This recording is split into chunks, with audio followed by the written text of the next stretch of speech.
He was a puppeteer, a television personality, a pianist, a minister, and an educator. Perhaps most of all, he was a good neighbor. That's right. Today, I'm going to read to you about Mr. Rogers. Fred Rogers was born on March 20th, 1923, in Latrobe, Pennsylvania. From an early age, his parents taught him the importance of family and community. They also instilled in him a love of service and religion. Rogers started playing the piano at age 5. He showed early talent on the instrument and kept playing for the rest of his life. At age 11, his parents adopted a baby, and he gained a younger sister. However, his childhood wasn't always happy and carefree. At school, Rogers faced bullying from his peers.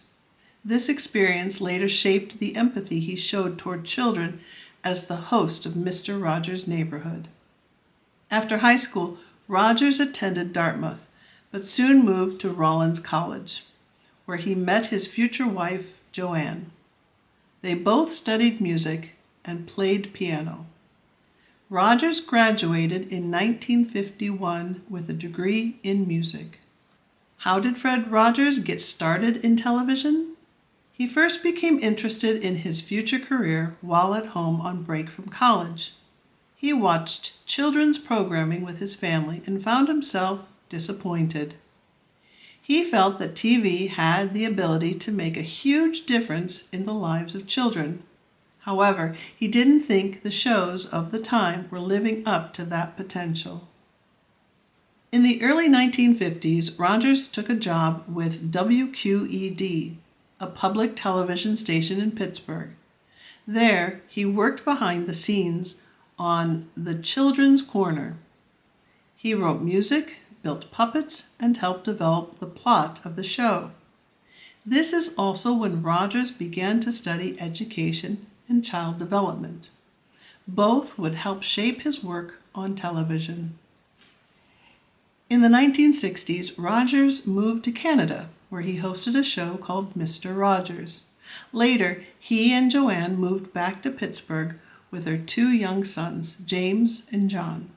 In 1968, Mr. Rogers' Neighborhood premiered on public television. It didn't take long for Mr. Rogers to become a household name.